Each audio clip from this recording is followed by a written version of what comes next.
Mě louplo v kříži.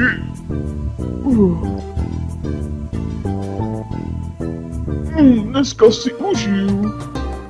Já už se těším. Dobrý den. Máte tady pro mě nějakou službičku? Ale dědo, nemáte tohle už dávno za sebou?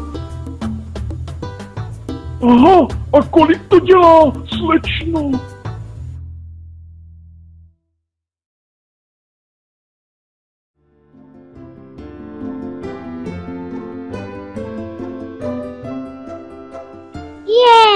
Já jsem ale ožrala.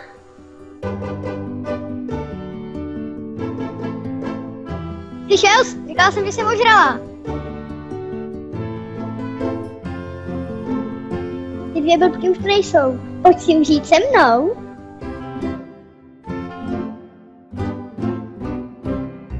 Další, prosím.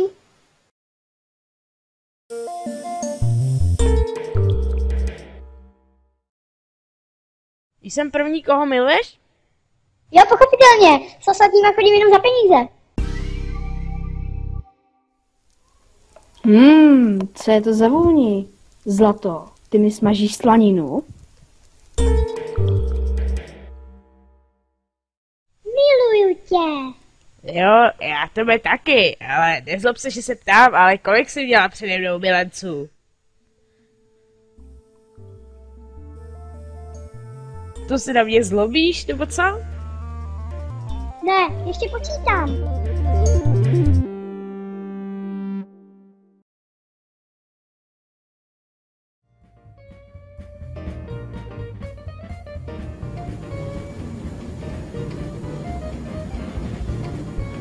Tyjo, já kdybych tady měl svoji přítelkyni, to by bylo něco.